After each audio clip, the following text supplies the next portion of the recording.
Assalamualaikum warahmatullahi wabarakatuh. Yuk, jadi manusia cerdas. Hai, Francis, tetap optimis ya, menyongsong masa depan. Seorang belajar mati-matian. Terkadang ortunya sampai mendatangkan guru privat untuk membimbing sang anak. Katanya, demi masa depan. Seorang mahasiswa belajar tak kenal lelah, tak jarang hingga tengah malam, sampai kurang tidur. Untuk apa? Demi masa depan. Orang tua bekerja keras hingga kepala buat kaki dan kaki buat kepala. Demi apa? Ya untuk masa depan anak-anaknya. Seorang pegawai begitu giat bekerja juga buat apa kalau tidak untuk masa depan. Daftar ini tak perlu kita perpanjang ya, Francis. Yang pasti hampir semua orang akan berjuang masing-masing demi meraih masa depan. Ya, masa depan yang lebih baik. Baiklah, sebelum membahas apakah masa depan itu, alangkah baiknya bantu kami ya dengan menekan tombol subscribe dan like. Sekarang, mari kita renungkan bersama, apakah masa depan itu? Apakah itu besok, lusa, 1 pekan lagi, bulan depan, tahun depan, 5 tahun yang akan datang, 10 tahun lagi, atau sekian puluh tahun dari sekarang? Jika bukan, lantas apakah masa depan itu setelah seseorang menyelesaikan pendidikannya, setelah menyandang gelar sarjana misalnya? Mungkinkah setelah seseorang mendapatkan jabatan tertentu yang dianggap berhasil meraih masa depan? Apakah masa depan itu setelah seseorang menikah, berumah tangga, punya keturunan, hingga memperoleh cucu? Atau ketika seseorang sudah pensiun? Ternyata menjawab masa depan itu abstrak ya, Bro Ensis. Masa depan yang diperjuangkan ternyata nisbi. Kalau nggak percaya, tanya saja orang yang sudah pensiun. Apakah mereka sudah mendapatkan masa depan? Tentu mereka tidak sepenuhnya akan mengatakan demikian. Lagi pula, jika dikatakan yang meraih masa depan adalah orang-orang yang pensiun atau kakek nenek yang sudah bersusu, berarti mereka yang belum sempat pensiun, belum beranak cucu, tidak memperoleh masa depan dong. Padahal tak sedikit orang yang meninggal dalam usia muda, bahkan belum sempat menikah. Lalu kalau begitu, masa depan itu apa? Jika pertanyaan ini dilontarkan, hanya bisa dijawab berdasarkan arti kata tersebut. Masa depan adalah waktu yang belum dijalani seseorang, tetapi pasti setiap orang akan mengalami. Dan ini hanya satu kata yang dapat mewakilinya, yakni perpindahan dari alam dunia ke alam lain, alias meninggal dunia. Itulah hakikat masa depan yang sebenarnya, yang setiap orang pasti akan melaluinya, seperti yang dijelaskan dalam firman-Nya, kullu nafsin dha'iqatul maut, setiap yang bernyawa pasti akan mengalami kematian. Sayang, tidak setiap dari kita ingat akan hakikat masa depan, sehingga tak sedikit yang melakukan perbuatan-perbuatan jahat, perbuatan yang merugikan orang lain, menghalalkan segala cara dalam rangka meraih masa depan yang sebetulnya sifatnya nisbi. Padahal setiap kali khotib berkhutbah tak pernah lupa mengingatkan jamaah dengan mengatakan ittaqullaha haqqa tuqatihi wa la tamutunna illa wa antum muslimun. Yang artinya bertakwalah kepada Allah dengan sebenar-benarnya takwa dan janganlah kalian mati kecuali dalam memeluk agama Islam. Ini adalah pesan penting yang kurang dipahami jamaah. Penting karena ini mengingatkan hakikat masa depan yang sesungguhnya. Mungkin karena menggunakan bahasa Arab hingga banyak yang nggak tahu maksudnya.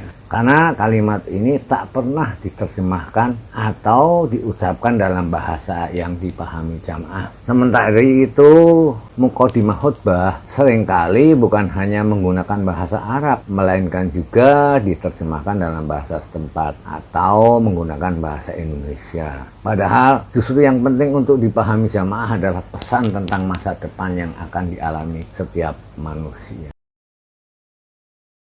Lalu, apakah dengan mengingat mati tidak membuat orang menjadi pesimis, fatalis, tak bersemangat dalam bekerja untuk urusan dunia? Pertanyaan ini mungkin saja muncul karena ada ungkapan yang berbunyi ikmal li dunyaka ka'annaka ta'isu abada wa'mal li akhiratika ka'annaka tamutu goda, yang artinya bekerjalah untuk duniamu seakan-akan engkau akan hidup selama-lamanya, dan bekerjalah untuk akhiratmu seakan-akan engkau akan mati besok.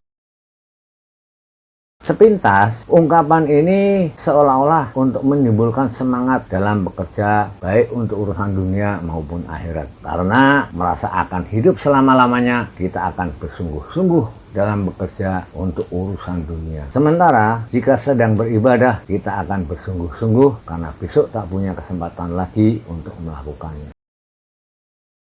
Padahal, jika dicermati, direnungkan, bisa saja yang terjadi sebaliknya. Karena merasa akan hidup selama-lamanya, maka kita tak perlu bekerja keras, tidak ngoyo. Toh besok masih ada hari, masih hidup. Bekerja untuk urusan dunia cukup santai saja. Bukankah kalau hari ini urusannya belum selesai, bisa dilanjutkan besok pada hari berikutnya?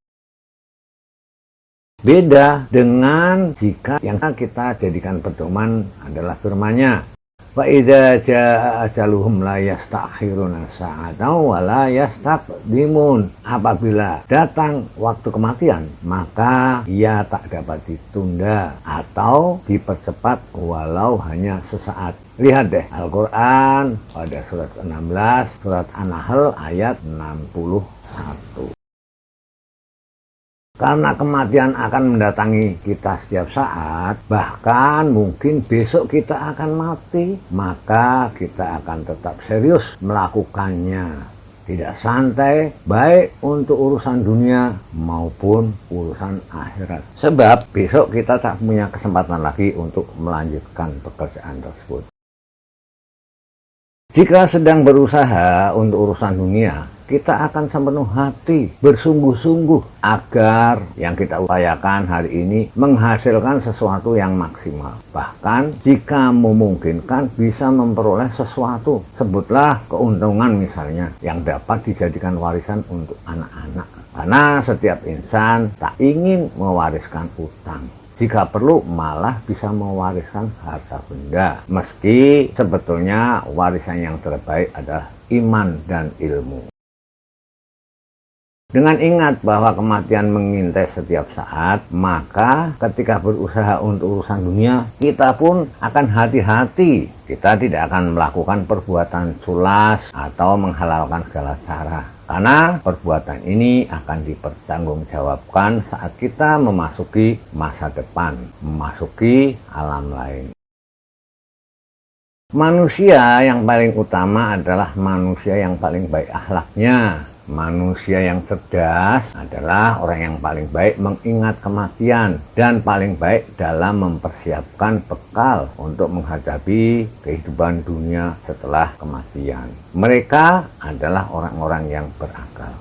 Demikian sabda Rasulullah Shallallahu Alaihi Wasallam sebagaimana diriwayatkan oleh Ibnu Umar radhiyallahu anhu. Senada dengan hadis Nabi, ternyata ada loh pepatah Latin, yakni memento mori, yang artinya ingatlah akan mati.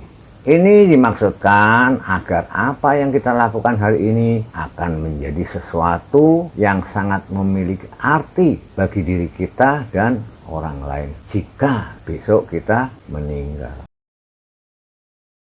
Bukankah ini artinya ingat mati, bukan berarti menjadi pesimis atau fatalis? Andai kata setiap insan manusia selalu ingat bahwa kematian adalah hakikat masa depan yang sebenarnya, dapat dipastikan tidak akan pernah ada orang yang melakukan perbuatan jahat, menzalimi orang lain, bahkan sekedar menyakiti pihak lain, walau sekedar dengan kata-kata pun tak akan dilakukannya. Apalagi sampai membuat orang lain menderita seumur hidupnya. Moga-moga kita semua tetap ingat masa depan yang hakiki ya, bukan masa depan yang nisbi. Semoga kita tergolong orang yang cerdas ya, Bro&Sis. Seperti yang disabdakan Nabi, manusia yang cerdas adalah orang yang paling banyak mengingat kematian. Terima kasih telah menonton tayangan ini. Assalamualaikum warahmatullahi wabarakatuh.